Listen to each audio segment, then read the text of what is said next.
আগামী দুদিনের মধ্যেই বঙ্গোপসাগরে আবার তৈরি হচ্ছে নতুন করে নিম্নচাপ। দক্ষিণবঙ্গে কি আরও বৃষ্টি? আলিপুর আবহাওয়া দপ্তর জানিয়েছে, পশ্চিম থেকে মধ্য এবং সংলগ্ন দক্ষিণ থেকে পশ্চিম বঙ্গোপসাগরে একটি ঘূর্ণাবর্ত রয়েছে, যা থেকে আগামী দুদিনের মধ্যে একটি নিম্নচাপ তৈরি হতে পারে। আবহাওয়া পরিস্থিতির দিকে নজর রেখে চলেছে হাওয়া অফিস। পুজোর মুখে নতুন করে নিম্নচাপ নিয়ে উদ্বেগ বাড়ছে। দক্ষিণের একাধিক জেলায় বর্তমানে বন্যা পরিস্থিতি তৈরি হয়েছে। ডিভিসি জল ছাড়াই প্লাবিত হাওড়া, হুগলি, দুই মেদিনীপুর, দুই বর্ধমান, বাঁকুড়া ও নদিয়া জেলাতে। আরও বৃষ্টি হলে পরিস্থিতির অবনতি হবে বলে আশঙ্কা করা। 23শে সেপ্টেম্বরের মধ্যে বঙ্গোপসাগরে ঘূর্ণাবর্ত থেকে নিম্নচাপ তৈরি হওয়ার প্রবল সম্ভাবনা, সে বিষয়ে সতর্ক করেছে হাওয়া অফিস। তবে নিম্নচাপের অঞ্চলের প্রভাবে দক্ষিণবঙ্গে প্রভাব কী পড়বে তা নিয়ে এখনও স্পষ্ট নয়। রবিবার দক্ষিণবঙ্গের কিছু জেলায় বিক্ষিপ্তভাবে বৃষ্টির পূর্বাভাস দিয়েছে আলিপুর আবহাওয়া দপ্তর। উত্তর 24 পরগনা, দক্ষিণ 24 পরগনা, পূর্ব মেদিনীপুর, পশ্চিম মেদিনীপুর এবং ঝাড়গ্রাম বজ্র বিদ্যুৎ সহ বৃষ্টি হতে পারে। রবিবার চলতি সপ্তাহে বৃষ্টির পূর্বাভাস তেমন নেই। শনিবার ও রবিবার গৌরবঙ্গের জেলাগুলির তাপমাত্রা পারদ ক্রমশ বৃদ্ধি পেতে পারে।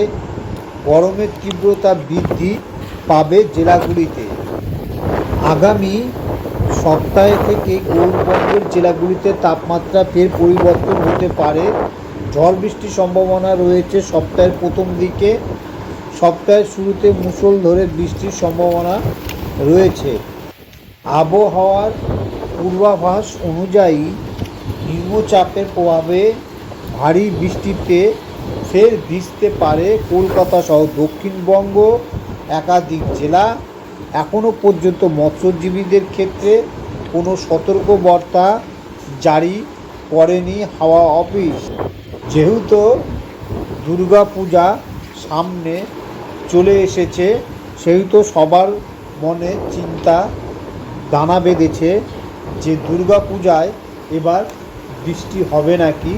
দুর্গাপূজায় বৃষ্টির সম্ভাবনা হলে ঠাকুর দেখার ক্ষেত্রে সমস্যা হয়ে দাঁড়ায়। তবে আপনার জন্য খুব একটা সুখবর শোনাতে পারছে না হাওয়া অফিস, কারণ আবহাওয়ার পূর্বাভাস অনুযায়ী নিম্নচাপের প্রভাবে ভারী বৃষ্টিতে ভিজতে পারে উত্তরবঙ্গ থেকে দক্ষিণবঙ্গ। উত্তর আন্দামান সাগরে শনিবার তৈরি হয়েছে ঘূর্ণাবর্ত। এই ঘূর্ণাবর্ত ঘনীভূত হয়ে নিম্নচাপে পরিণত হবে সোমবার। উত্তর পশ্চিম এবং মধ্য বঙ্গোপসাগরে এই নিম্নচাপ তৈরি হওয়ার প্রবল সম্ভাবনা। আবার মৌসুমি অক্ষরেখাও বেশ সক্রিয় রয়েছে। দীঘা হয়ে দক্ষিণ পূর্ব দিকে অগ্রসর হয়ে পূর্ব মধ্য বঙ্গোপসাগর পর্যন্ত বিস্তৃত মৌসুমি অক্ষরেখা জোড়া ফলায় রবিবার থেকে দক্ষিণবঙ্গে বৃষ্টির সম্ভাবনা। কলকাতা, হাওড়া, হুগলি, উত্তর ও দক্ষিণ 24 পরগনা, পূর্ব ও পশ্চিম মেদিনীপুর এবং ঝাড়গ্রামে বজ্রবিদ্যুৎ সহ ঝড় বৃষ্টির সম্ভাবনা রয়েছে। সোমবার বজ্রবিদ্যুৎ সহ বৃষ্টিতে ভিজতে পারে হুগলি, উত্তর 24 পরগনা, পশ্চিম মেদিনীপুর, বাঁকুড়া, পূর্ব ও পশ্চিম বর্ধমান। তবে উত্তরবঙ্গে আপাতত ভারী বৃষ্টির কোনো সম্ভাবনা নেই। পার্বত্য এলাকায় বিস্তৃতভাবে খুব হালকা বৃষ্টির সম্ভাবনা রয়েছে। বৃষ্টি হলে ঝাপসা গরম থেকে এখনই রেহাই নেই কলকাতাবাসীদের। বর্তমানে তাপমাত্রা স্বাভাবিকের উপরে, আবার বাতাসে জলীয় বাষ্পের পরিমাণ যথেষ্ট বেশি, তার ফলে বজায় থাকবে অস্বস্তিকর গরম। এই ভিডিওগুলি হচ্ছে বালুরঘাট রেল স্টেশনে আজকে যে হারে গরম পড়েছিল এবং যে হারে তাপমাত্রা বেড়েছিল, ভেবেছিলাম একটু রেল লাইনে বেড়াতে যাব। তো রেল লাইনে বেড়াতে গিয়ে দেখি এমন পরিমাণে ঝড় উঠল, মনে হচ্ছে যে কালবৈশাখী সময় চলে এসেছে। যেহেতু এখন সেপ্টেম্বর মাস চলছে, এই সময় তো কোনোরকম কালবৈশাখীর সম্ভাবনা নেই।